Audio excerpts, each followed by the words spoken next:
Hello, ladies and gentlemen. Welcome to the Rational Female Podcast. And we've got a great guest on today. Her name is Gen X Anecdotes. She has a fantastic Substack.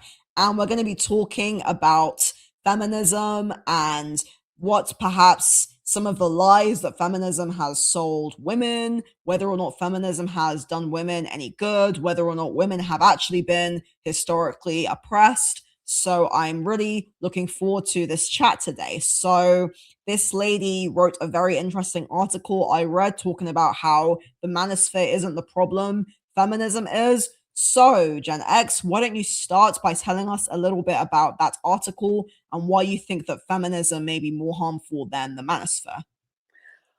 Thank you for having me.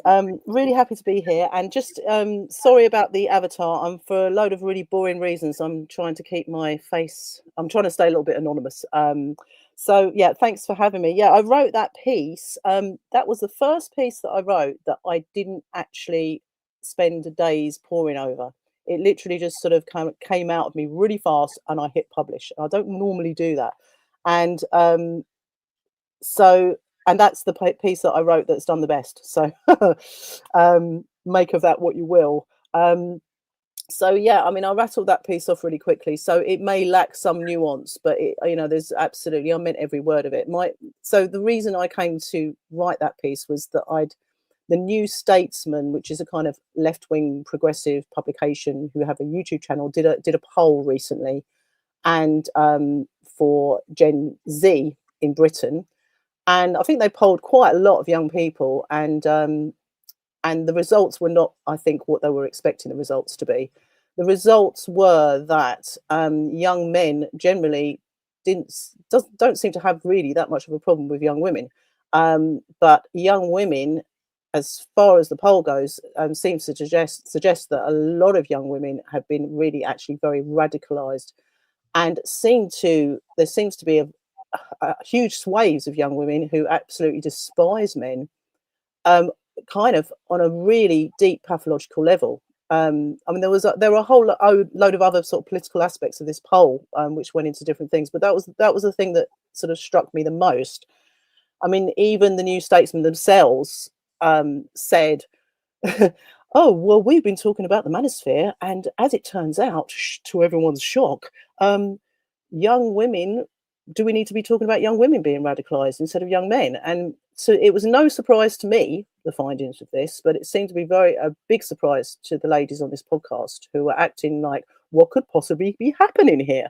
Why do all these young women hate men? Real head scratcher.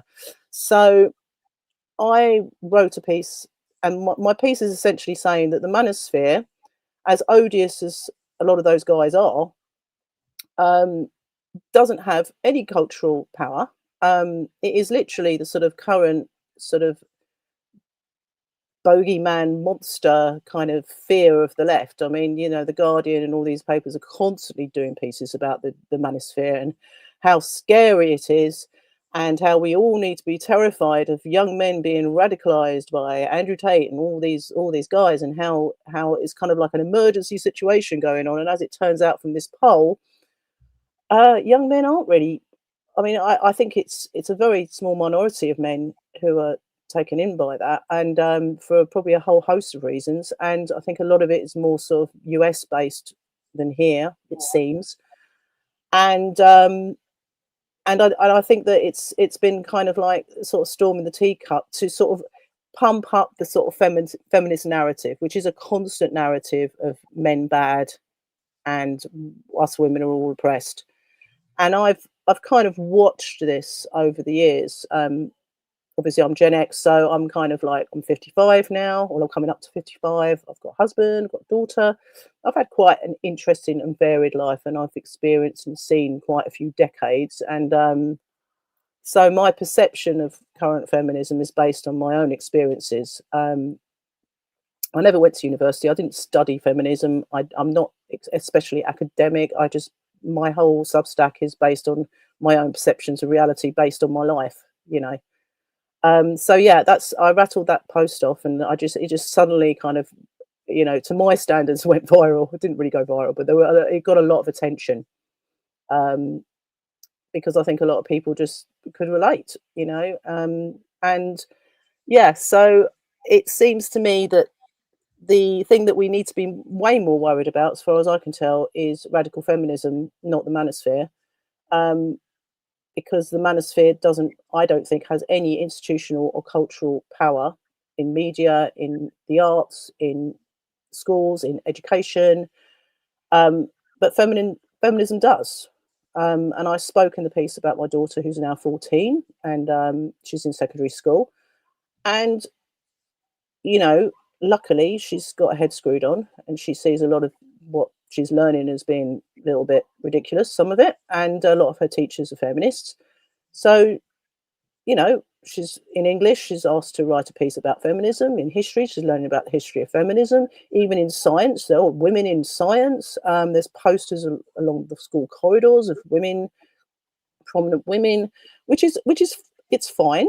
But it's not happening for young men and boys. And I have friends who have young boys of my daughter's age, and they're just not getting the um, attention and the care that young women seem to be. I mean, that's my perception, and a lot of people I've spoken to, that's their perception of what's been going on. Plus the fact that it's in media, it's in movies, it's in adverts. I did write a piece ages ago about films and television wokeness, and just, I went into all the sort of different aspects of it, feminism and race and everything else, and just how we're just being bashed over the head continually with this sort of baseball bat, which is just um, constantly selling us a narrative that women are great and we're simultaneously powerful and strong and brilliant and better than men in every single way, and we can beat up four guys all at once.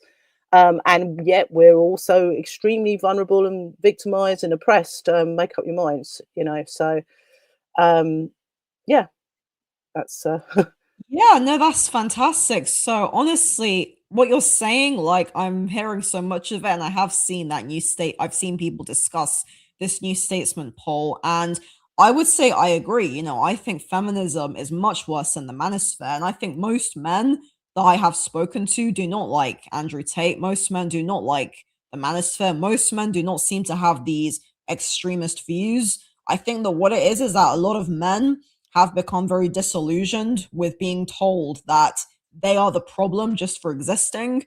And this is absolutely not to excuse bad behavior in men. I would absolutely never excuse that. I'm very, very aware that men can be genuinely awful. The problem is that we don't really hear about how. Oh, sorry, 1 second. Just got distracted. The problem is we never seem to hear that women can also be genuinely awful. And this just seems to go to show how there's this rise now of this toxic female behavior that isn't really being acknowledged, it's being celebrated. We're celebrating bad behavior in women, and we're basically celebrating misandry by allowing this view that it's somehow acceptable for young women to hate men. And, I'm Gen Z, I'm probably like half your age, I'm 28. So, I'm very, very aware of this, and it's awful. So, I want to ask you, why do you think it is that young women seem to so disproportionately hate men? What do you think the reason for this is? it's probably a lot of things, really. I mean, this is a new thing. I mean, this was not. I mean, maybe there may be some critiques that feminism has been like this forever, and women have always been like this. I don't go in for those critiques because I remember. um, I wrote a piece about, as an example, in the 90s. I remember I think it was 1992, a book was released called Men Are From Mars, Women Are From Venus. I think everyone probably remembers this. It's got a pop sort of psychology book that was written by a guy. And the premise is almost sort of naive and kind of quaint at this point, but it's like the men are from Mars and women are from Venus. And the premise is that they've come from these different planets to Earth, and they forgot that they're from different planets, and they're trying to deal with each other thinking that they're the same when they're not the same. And he goes through all these kind of really sweet things about how men and women misunderstand each other in relationships. It's a helpful relationship guide. Now, this was like the bestseller of, I think, the whole of the 90s. I might have that wrong, I need to check on that, but it was definitely the bestseller that year, like 92. And I remember I was not political at that age. Most people I knew were not political at that age. I was in my early 20s. We were having a good time. I mean, maybe I wasn't in university, maybe university people were more politicized than me, but I just don't remember this animosity between men and women at all back then. And I remember getting on the tube train in the morning to go to work and just seeing this book everywhere. Loads of people were reading this book. So I went and got the book and read it. And then I reread it recently to sort of see if it still holds up. And there's all sorts of what we would call generalizations and gender generalizations, which are kind of like taboo now. We just don't do that anymore. But what got me was all my female friends at the time were reading this book and going, okay, well, you know, not all men are like this and not all women are like that, but for the most part, we can recognize there's general sort of tips here on how to have good, positive relationships with the opposite sex and how to understand them and how to understand the differences. And it was just a nice book. And all the women I knew who had read it liked the book and thought that, you know, despite there being generalizations and it maybe not being true for everybody, that they could sort of take away some tips of how to understand men. And I think men were quietly reading it at home and it maybe helped them to try and understand women. But that was the vibe. It was kind of like there was an attempt to the atmosphere, general atmosphere that I remember growing up at that point was that men and women, we were generally trying to get on, and we generally did get on. And I had loads of male friends and loads of female friends, and we'd mock each other. You know, women would get together and have a cup of tea and have a bit of a moan about their boyfriends. It's quite normal. And but blokes were probably going down the pub and going, "Oh, for God's sake, you know, she's doing my head in." You know, normal stuff. It was just normal, you know, and everything's just got so I think so. Go back to your question. I've gone off. So just to set the scene, that's how I remember things being. Now, at some point between then and now, we've got to the point we're at now.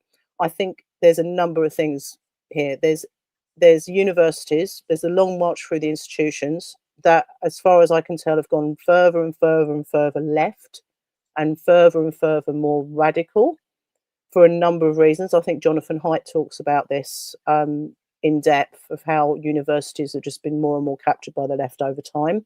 So it's not just about feminism, it's about race issues, DEI, all these colonialism, all these other things, which I think are just all sort of part of the same bundle of terrible ideas. So I think that these things have gradually taken over universities.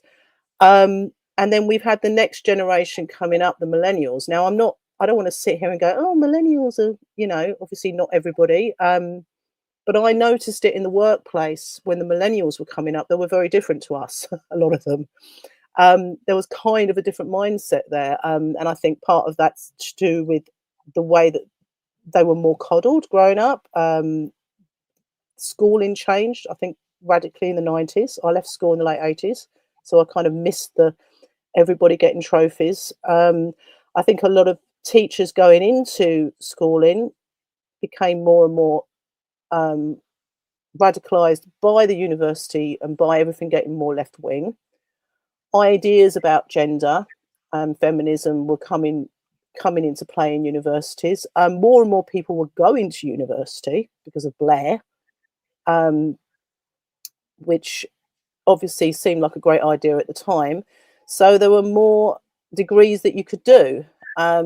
You could do degrees in feminism. I don't know whether that was the case. Maybe it was the case in the 90s. I just don't remember meeting that many women who had done a degree in feminism. But now there's a plethora of all these ideas. And I think that the next generation after me had been sort of absorbing all this through school and through education, and then going into HR departments and going into media and going into the arts. And it just sort of was a lot of things. And then bring social media into this. I mean, I didn't have a mobile phone until I was like 27, 28. And I wasn't late. That was just... So most of my life up until my late 20s, I wasn't even online, really. I didn't, you know, it didn't really exist.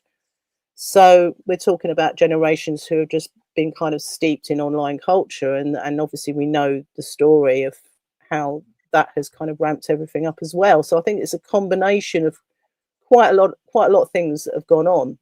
But I do remember the workplace. I remember, for example, when I used to temp in a lot of offices around London for years, and every now and then you'd have to go to some sort of compulsory team building day, and everyone used to groan and go, "Oh God, we've got to do this team building HR thing where we've got to go and sit down and listen to someone patronising us about how we can be good colleagues with each other and all this kind of stuff." And a lot of the feminism crept in there as well. And we were all pretty cynical about it. I remember my age group were pretty kind of nonchalant, typical Gen X, kind of like, "Oh God, we've got to go and sit down and do this." I remember the next lot coming up who were like positively, "Oh, yippee, we're going to go to this team building. We're going to do," they were sort of like, seemed to be, have a very different attitude towards that kind of training to how the attitude that we had. They seem to be embracing it a lot more. They seem to want to, please tell us what to do.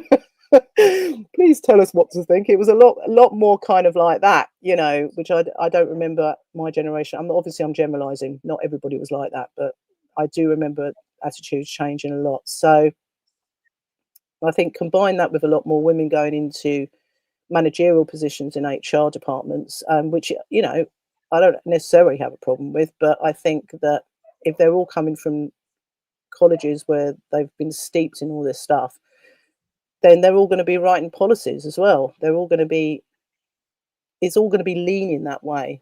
And I think once smartphones got social media, I think everything kind of reached a kind of critical mass at the same time, which is when woke kind of hit us all, really. It all just sort of hit a point where it all kind of started coming through at the same time, but I think it had been brewing for a long time.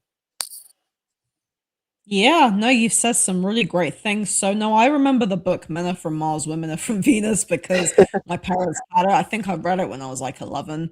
I wasn't born in 92, I was born in 97, but I did read it like when I was like, I think very young, like 11 or 12. So, yeah, I did read that book. And it's funny because I was thinking about it, like that book would not be published today.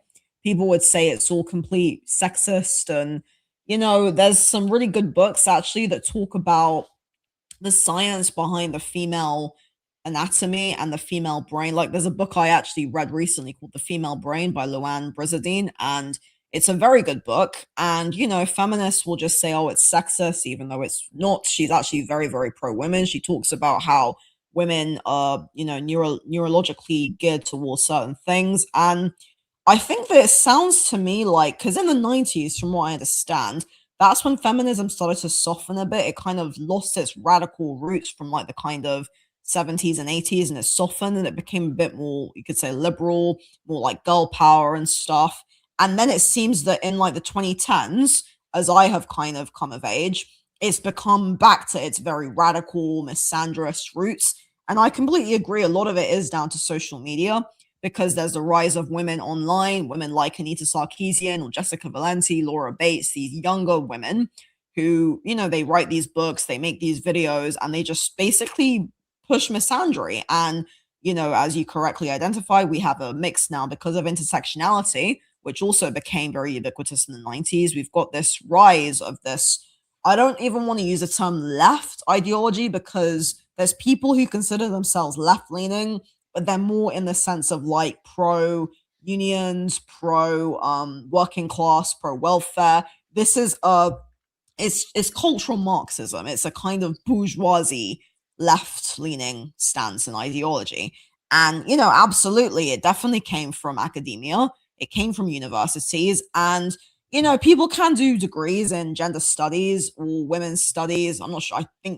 I know you can do a degree in gender studies. I don't know if you can do women's studies in this country, but yeah, and these do push feminist ideology, which is all mad. It's all mad. So yeah, this is very disturbing. And I guess what I'd like to ask then is, so with this kind of rise now of animosity between the sexes, where exactly do you see it going? Like, where do you see this going? Do you think we're headed for some? I mean, we've already seen, the birth rate is collapsing, divorce rates are skyrocketing. Do you think that there's going to be any hope, or do you think future generations will be able to salvage something from the ashes?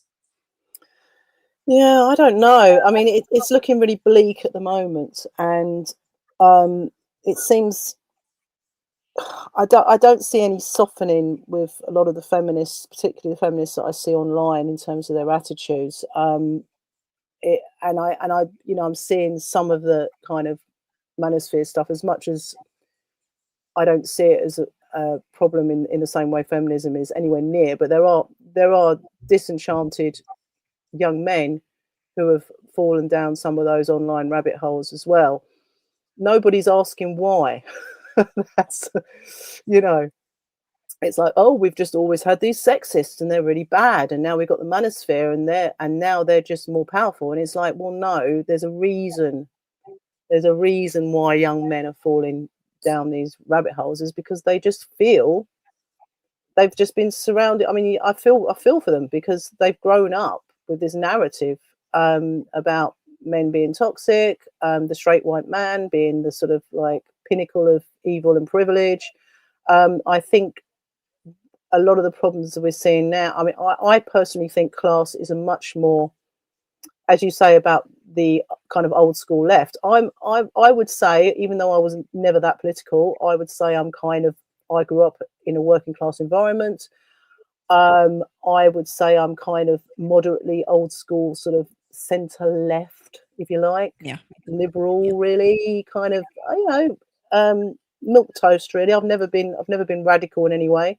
But I think a lot of what we're seeing is actually the divide now is more of a class thing, and I think a lot of the feminism seems to be hitting, and that poll showed the same thing. It's middle class. It's mainly a middle class phenomenon, um, Yeah. and I think that the if anything, there are issues that working class young women are facing that the middle class, loud, radical feminist types don't seem to care less about, the plight of sort of young working class girls. And young working class boys, we know they're falling behind in so many ways. All young men seem to be falling behind in terms of employment and education and everything. I don't know where it's going to go, because I think we're gonna hit another kind of critical mass, because there's a whole load of other things going on, because we've got AI come in. Our politics in this country are a complete mess right now. We've got whole issues with immigration. We've got everything else going on, and I think that that's also another thing that's muddying the water as well. I mean, as I think we were talking about it before, but I was saying that, I do not understand how a middle class, relatively privileged young woman who's university educated in the West right now can possibly say that she is oppressed. It's absolutely absurd, and compared to what point in history, compared to what place in the world. But there are places in the world now where there are women who are oppressed, and we know this. So we do have added complications of people coming here from societies and cultures where women are terribly treated. But these sort of like the radical feminists, at least a lot of the ones that I've come across, the sort of middle class types, don't seem to care about that. They care about women in Hollywood, or they care about women in the boardroom, or they care about how many women do we have in science, and they care about these things, or mansplaining, or talks, all this stuff that seems very, very trivial to me, and really don't care about actual issues that could be facing women. So where it's going with everything else that's going on at the moment, I have no idea. I mean, there are people flirting with the idea of civil war. People talk about it. There are so many different wars going on. I mean, feminism is just one aspect of one thing that I talk about or write about. There are all sorts of other things going on right now. So pick a topic, and everything just seems completely messed up.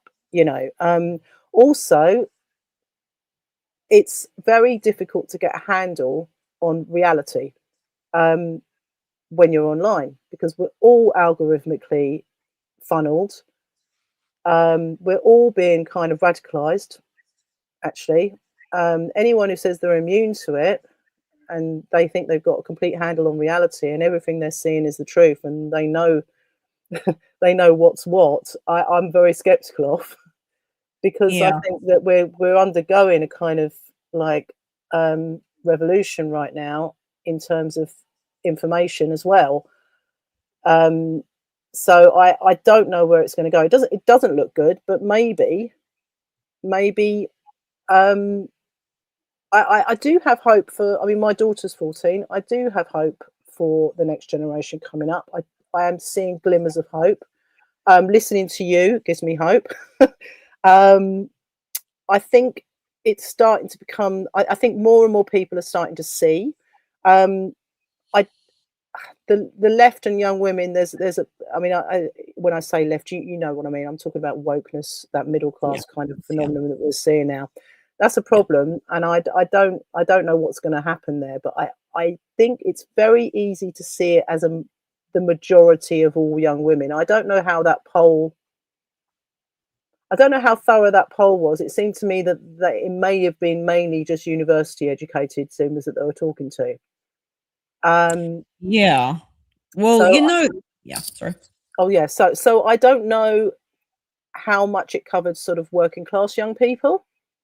I'd be really interested to see how, if they were to do a survey like that, if they spoke to young people who aren't in university, whether there'd be a difference there. I'm sure there would be. And also in terms of like every few years, we have something will come up where people are voting and then everyone's kind of like knocked sideways, and all of a sudden it turns out that a lot of these sort of progressive people are actually in the minority.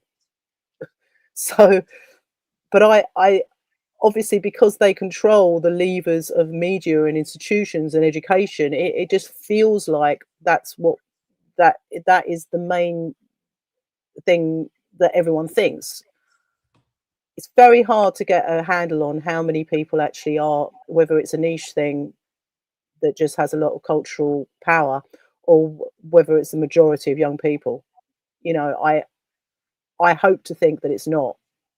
I hope to think that there are actually a lot of young people who aren't going in for this stuff and are just getting on with their lives and who are just actually have their heads screwed on, you know.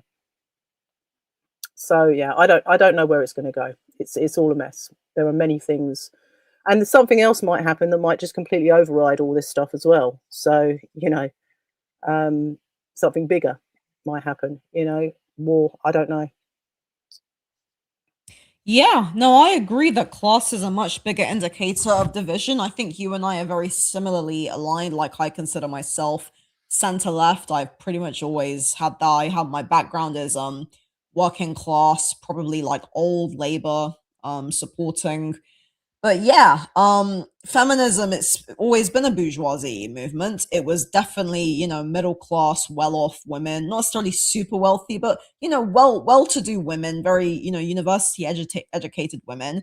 The Declaration of Sentiments, those women were all, as far as I'm aware, quite well to do women. They were not impoverished women, and yet they were comparing their states as well to do women to the state of a slave, which is a bit messed up considering slavery was actually going on at that time.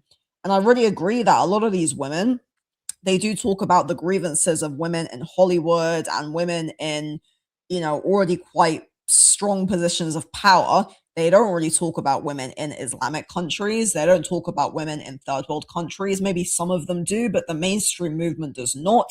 There's no times up for FGM, which disproportionately affects women in third world countries, most of whom are women of color. And, they just seem to, there's no acknowledgement of the barbaricness of, we'll say, radical Islam for the algorithm. Yeah, There's no acknowledgement of this and of what it does to, women in these countries. There's no acknowledgement of women who are fighting for their lives in Iran, women who are fighting these theocratic regimes. So it's very hypocritical. And the problem is, if you actually talk to feminists about this, most of them don't really say anything. There's a few who do, maybe if they're older, but the younger feminists, they're just very like, oh, well, it's a different ideology. So it's rubbish. And I was thinking to myself, actually, why do feminists only ever campaign for women to become CEOs, but never to sweep the roads? yeah, or work in the sewage plant, or Never. yeah, Yeah, it's always men doing absolutely. those jobs. Yeah.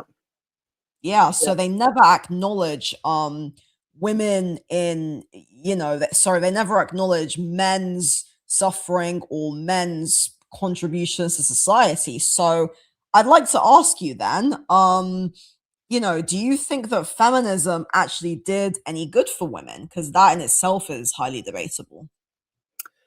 Yeah, I see a lot of talk about this, and honestly, I'm probably I would not want to stick my all in terms of the history of feminism because I am not well versed. I haven't studied it. I haven't read a huge amount of books specifically about feminism. There are people who understand the whole history of feminism a lot better than I do. I do listen to nuanced voices on this, and there are women who talk about the history of feminism who I find interesting. Um, and it is a complex picture. But I think that life for everybody, say 200 years ago, would have been really, really difficult and hard. So men and women would have faced, especially working class, particularly, would have faced challenges that we can't even perceive today. I mean, we're so incredibly lucky here in the West.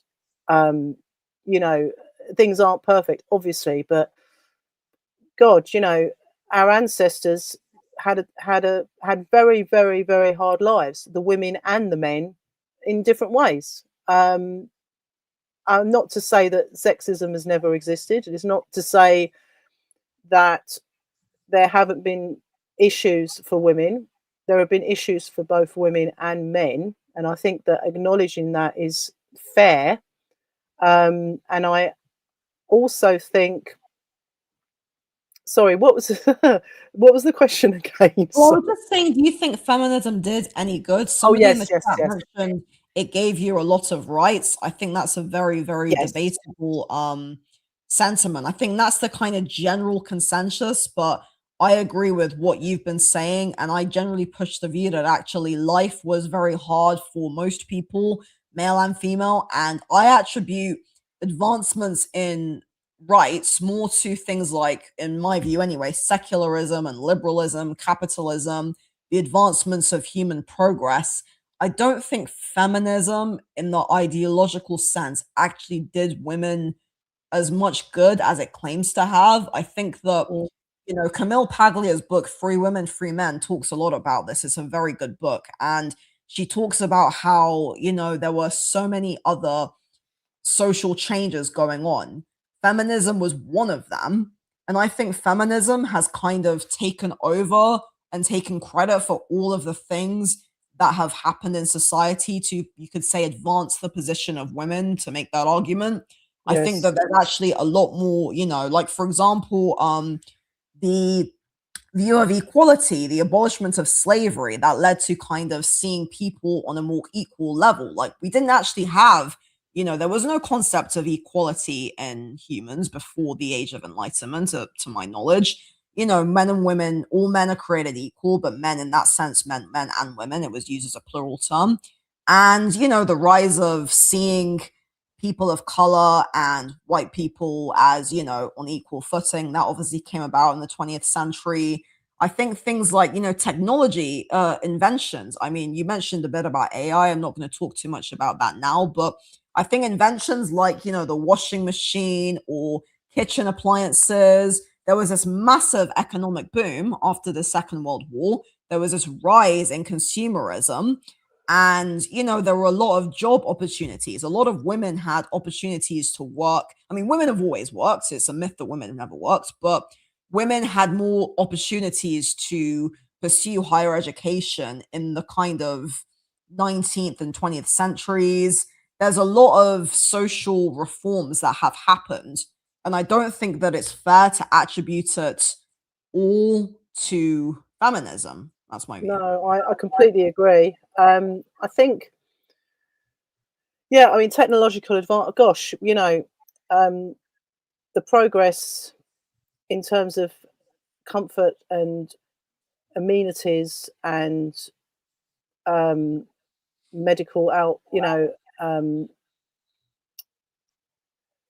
progress has been incredible. There are people who who will argue with me on that. There are people who say that, you know, the arc of progress isn't what we're shown that it is. But I still fundamentally believe that I'd rather be living now than 200 years ago. And you know, I think that's a completely fair and reasonable statement. And I think women and men have, you know, our lives have. I think that the thing about the sort of like what you would call cultural Marxism, as far as I know from the little that I've read about it, it seems to me that the left, the working classes stopped playing ball when a lot of their lives were made better, particularly after the Second World War, where they were, or you know, actually before, when they were able to have weekends and workers' rights, and were able to have nicer sort of comforts in their homes, were maybe not dying so young of crazy diseases, and women weren't dying in childbirth, and they weren't having babies dying, and so, you know, there's been amazing advancements where working class people have actually kind of, I remember the sort of aspirational stuff that was happening in the sort of 70s and 80s. Even in my lifetime, I've seen the changes, like people being able to actually get on a plane and go on a holiday abroad. That happened kind of in my lifetime. I mean, when I was really young in the 70s, I didn't really know anybody. I mean, I grew up in a working class environment who were going off on 2 holidays a year and getting on planes to other countries, you know, things like that. And, you know, owning a TV, owning a car. I mean, for some of my childhood, we didn't have a car. We didn't have central heating. We didn't have a proper shower. We were sort of having to be careful with how much hot water we used. We were cold in the winter. You know, I mean, I wasn't exactly growing up in Victorian times, but I think what happened was the sort of cultural Marxists, as you call them, whatever we want to call them. As far as I can tell, with regards to the long march through the institutions, I think what happened was they were very, very annoyed with the working classes, because the working classes were kind of going, well, hey, I've got a car now, and I can have a holiday, and I can go abroad, and I can have a washing machine, and I can have nice things, and I can, you know, go out with my friends clubbing, and I can go to the pub, and I can have a nice time, and I can buy nice clothes. And, you know, a lot of the sort of level that they've been blinded by materialism, and we need to get them back to being revolutionaries again. And I think because a lot of working class people voted for Margaret Thatcher, there was a lot of sort of patronizing, paternalistic kind of mentality, saying, you know, they've let us down, the working classes. How are we going to get our revolution? And then I think they sort of switched it to identity issues, instead of class issues, because they were so annoyed with the working classes that working classes were, I don't want to do revolution. I've got so much more than my grandparents had. I'm killing it here. I've got loads of stuff that I never had before. And although there's always been poverty, and there's things that, you know, that have been wrong or unequal, things for working class people have changed dramatically, even in my lifetime. So I think that we reached a point, and people, I mean, actually, I get this criticism more from the right, you know, oh, you just want to go back to the 90s, you know, making fun of people of my age group because we talk about the 90s as being the pinnacle of all things great. But actually, things were pretty good. We weren't worrying about all this stuff. We weren't fighting with each other. We weren't online yet. We were, economically, things were better. I was living in a bedsit in Camden, temping as a secretary, paying £50 a week on rent, and earning £10 an hour. Wow, And that is unthinkable. yeah, in the middle of Camden, in London. Wow. Yeah, I know. So we weren't, at least in my sphere and the people I was mixing with, we weren't that political, because we were out there and enjoying our lives and working hard and playing hard. And at least in the part of the world that I was living in, I'm sure that there were people in other parts of the country who would say, "Oh yeah, well that's fine because you were in London." Yeah. I think that the grievance monster, when it comes to feminism, when it comes to race, when it comes to identity, when it comes to LGBTQ plus, all these things, um, a lot of it is boxing at shadows. A lot of it is slaying dragons that aren't there. Um, Young women talk about, um, they lecture me about what life was like for women in the 70s, 80s, and 90s, and I don't recognize what they're saying to me. I'm kind of like, well, no, that's not how it was. You know, you're Mm. creating this kind of mythical, like they have about the manosphere. They've created a kind of mythical idea. I've seen young people online, young women, saying they're terrified to go out, or they don't want to have a date because they're worried they're going to be raped because there's this big rape. And it's like, what are you talking about? Where you Yeah. know, this is not reality. You know, it's and I think online people are, look, I've been down some pretty mad rabbit holes online as well. It's very easy to do. But yeah, I think a lot of these issues, including feminism and a lot of these other things that have they've a lot of it is largely concocted because I think a lot of people's jobs rely on it. Um, Grievances become actually cachet. You know, you get socially rewarded for being a victim and playing the victim card and finding fault in everything and thinking you're oppressed. So everyone's kind of jump or thinking you got some kind of mental health label, or I mean, we know all this, and I think feminism. I'll be honest about feminism. When I first started sort of seeing this whole culture war phenomenon happening, 2016 kicked it off for me with Brexit. I saw the way a lot of my Remainer friends were talking about Brexiteers and talking about working classes. That's when my spidey senses started going, "Oh, hang on a minute, you're talking about people like me." And then it was just a stream of events. But the first people who I noticed online who were being really crazy and who I ended up arguing with were feminists. Um, Mm.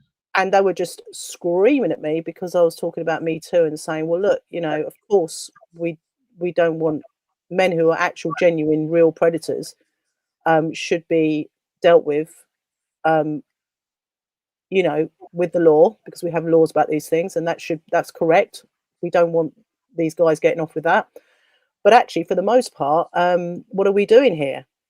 Are we, Me Too just blew my mind in terms of what some of the women were saying. Oh, this man touched me on the shoulder at work and made me feel uncomfortable and asked me out for a drink.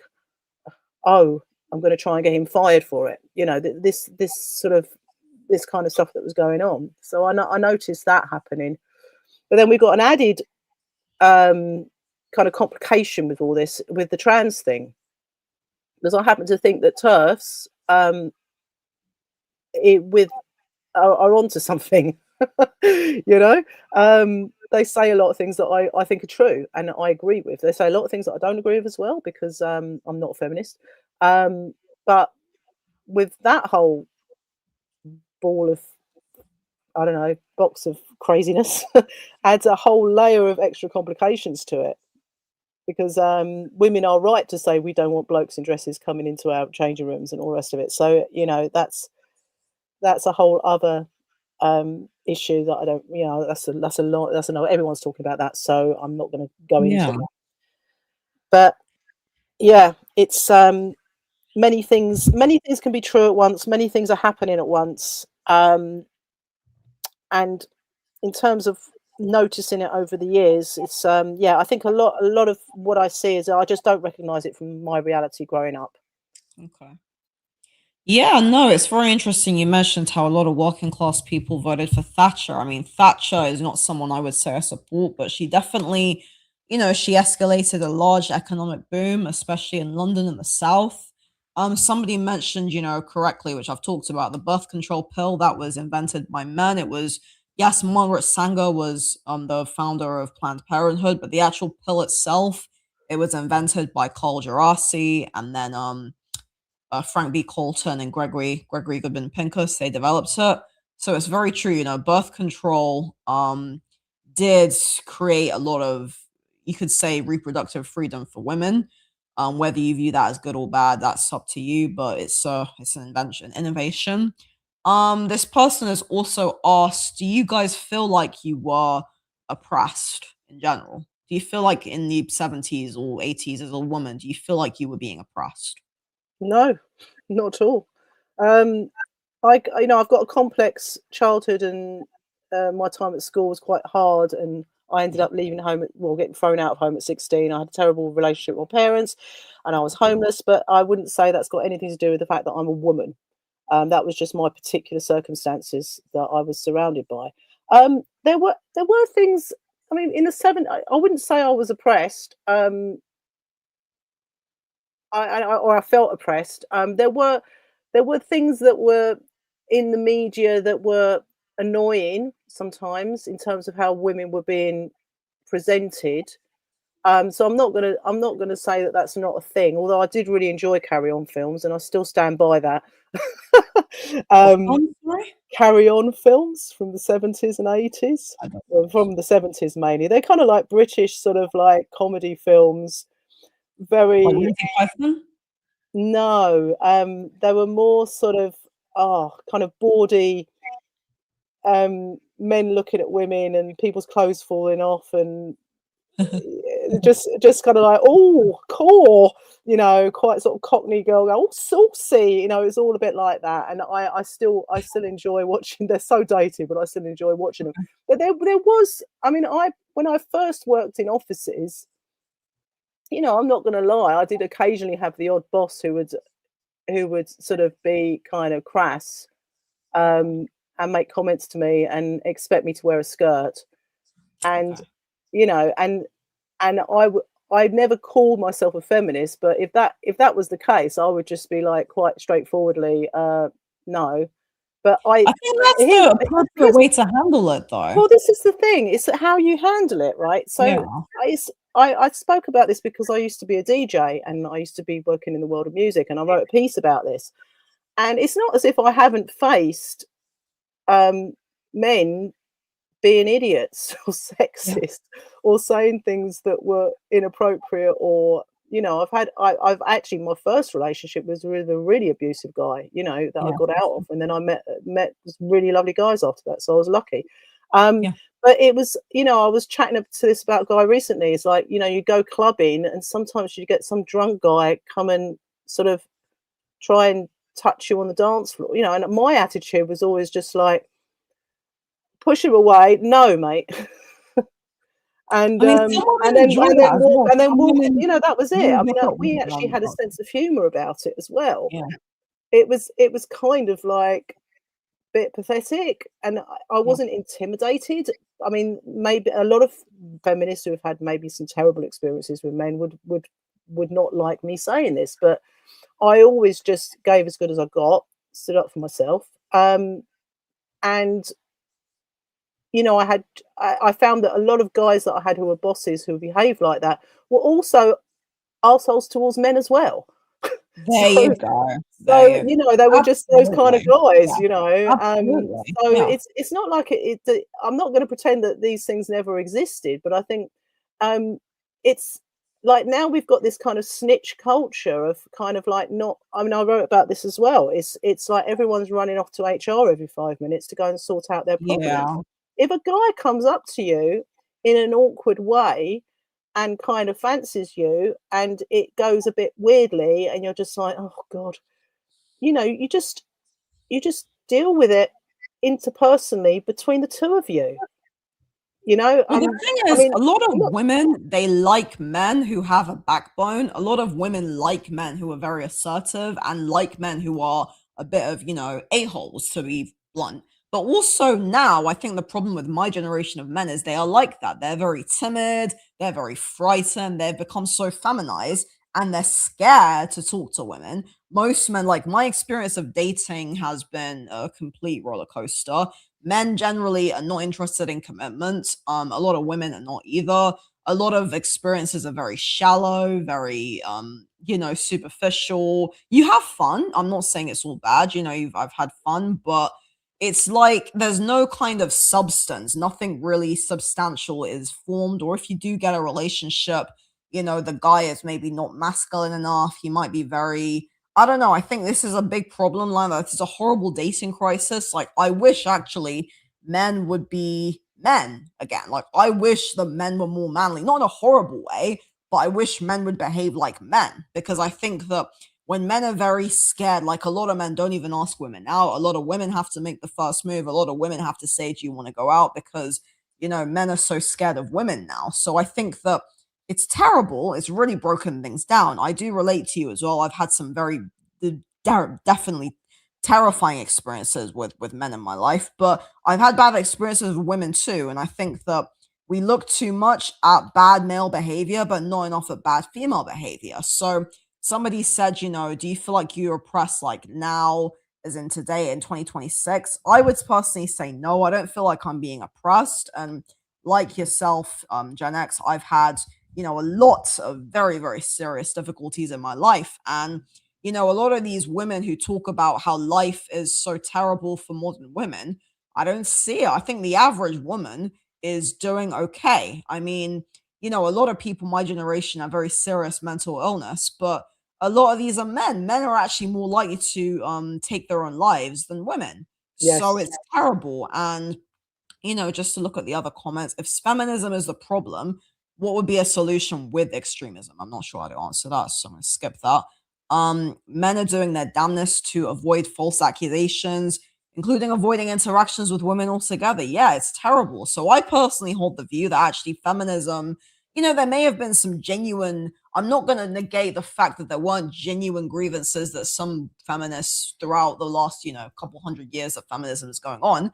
I'm not going to negate the fact that there may have been some genuine injustices or grievances. The problem is, if you look at the effects of what they've done, it's a complete disaster. It's catastrophic. Mm. Most women, when they're young, want to get married and have a family. And now a lot of women are not going to be able to do that because it's all broken, family breakdown, divorce. I don't come from my parents were not abusive, but my parents are divorced, unfortunately. They're good people, but they're not together anymore. So that's a big thing as well. It's very common now. It's also quite common for people to be, gender confused, for someone to say, you mentioned about transgenderism. I think it's really mad. And I, like you, obviously remember a time when everything was better. I do not. I just remember it always being like this because, I remember things just getting progressively worse and worse and worse from the age of about, maybe my teens. I mean, I think when I was 14, I remember sitting in class saying I'm a feminist, and it was very encouraged. And I just thought it was a really cool thing, girl power. But there was this cognitive dissonance in me because I saw the way in which females could be so, so cruel and hostile. Women, like young girls, would always yell at other girls saying, pull down your skirt, when their skirts were already really short. So there were all these, like, I was really like, well, and I think by the time I got to my late teens, by the time I was 18, I'd had enough of feminism. I was really sick of it. And, my experience is most women, I went to university. I went to the University of York for a few months, and I left and went to the Academy of Contemporary Music for 2 years. So I went to a music academy, and a lot of the girls were feminists. I mean, it's ridiculously annoying. Like, some of the things they said just made me roll my eyes. Like, oh, this obsession. I mean, because it was music based, I don't think there was too much. I didn't have the best time at university, also because I had very serious anxiety disorder. But I think that yeah, it's really exhausting. It makes you, like, I think I generally steer cleared of a lot of females around me, actually. I think I had, yeah, actually, when I was at university at ACM, most of my friends were guys, and most of them kind of, were very anti woke or just much easier to talk to, even if they were left leaning. I just found men in general easier to talk to when I was at university. But yeah, it's exhausting. And I think that, I don't know, man. I think I'm hoping that, your daughter's generation, Gen Alpha, or even the generation after that, will start to, shift away from all this. Because I do hope that in the next couple of decades, because of these conversations and I'm here so many people like yourself saying what you're saying.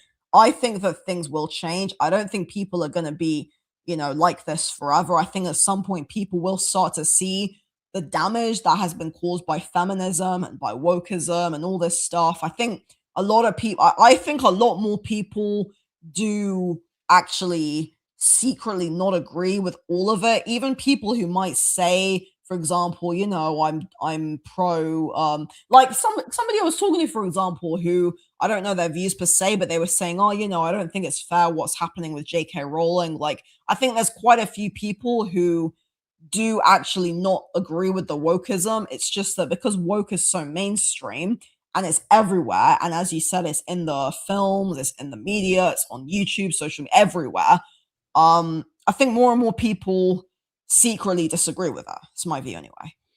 Yeah, I mean, I feel heartbroken for young people now in terms of specifically young men and women. I feel heartbroken about other things as well, but that when I see the sort of culture wars between men and women playing out, and I hear endless stories about young men just giving up on approaching young women, the difficulties it is meeting people because people are much more at home now, they're not going out as much.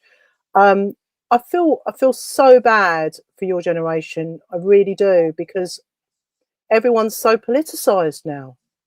As I Yeah. said, we just were not talking about this stuff. We were having fun. And, people might want to blame us. We were asleep at the wheel watching Tarantino movies and going to raves, So maybe I don't know, but we're partly to blame maybe. But, we were in our 20s, we were young.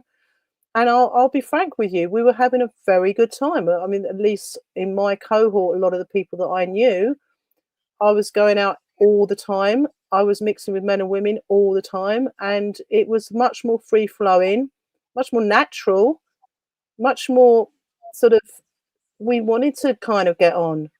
There was a feeling of sort of positivity, and I see now the stories that I hear about young men and women, and young men, yeah, as you say, not it's not completely understandable that they're not going to want to approach women in bars and things. I mean, it's a complete minefield, and that's terrible.